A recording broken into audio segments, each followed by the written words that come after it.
आमतौर पर जब भी दुनिया में कहीं युद्ध या फिर जियोपॉलिटिकल टेंशन बढ़ता है तो निवेशक गोल्ड को सेफ हेवन एसेट मानकर उसमें पैसा लगाते हैं, जिससे गोल्ड के दाम बढ़ जाते हैं। लेकिन इस बार तस्वीर पूरी ही ऑपोजिट हो चुकी है। यानी कि अगर आप गोल्ड या सिल्वर में इन्वेस्ट करते हैं या फिर ज्वेलरी खरीदने का प्लान बना रहे हैं तो आज की ये खबर आपके लिए बहुत ही ज्यादा इंपॉर्टेंट है, क्योंकि हफ्ते के पहले ही ट्रेडिंग सेशन में गोल्ड और सिल्वर की कीमतों में जबरदस्त गिरावट देखने को मिली है। गोल्ड एक ही दिन में 1200 रुपए से ज्यादा टूट गया है, जबकि सिल्वर में 4400 रुपए से ज्यादा की भारी गिरावट दर्ज की गई है। तो आखिर अचानक ऐसा क्या हुआ कि गोल्ड और सिल्वर दोनों की चमक फीकी पड़ गई? क्या ये खरीदारी का मौका है या अभी भी और गिरावट आ सकती है? चलिए जानते हैं पूरी कहानी डिटेल में।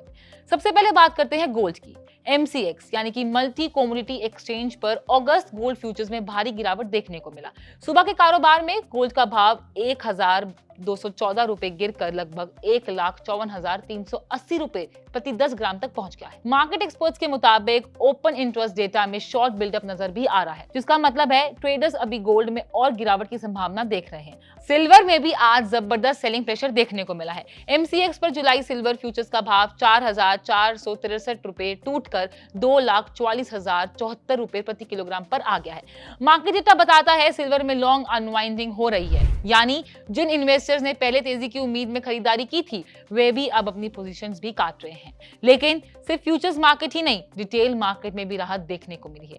इंडियन बुलियन मार्केट में गोल्ड का स्पॉट प्राइस करीब 1,150 रुपए गिरकर 1,54,610 रुपए प्रति 10 ग्राम पर आ गया है। वहीं सिल्वर भी लगभग 3,950 रुपए की सस्ती होकर 2,45,160 रुपए प्रति किलोग्राम के आसपास ट्रेड कर रहा है। अब सबसे बड़ा सवाल यह है, आखिर गोल्ड और सिल्वर में इतनी बड़ी गिरावट की वजह क्या है?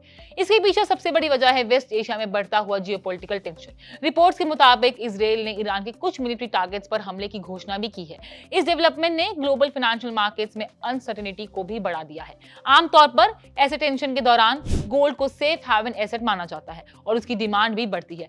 लेकिन इस बार ग्लोबल मार्केट्स में ओवरऑल वीकनेस और इन्वेस्टर्स की बढ़ती स्ट्रैटेजी में गोल्ड और सिल्वर दोनों पर प्रेशर बना दिया है।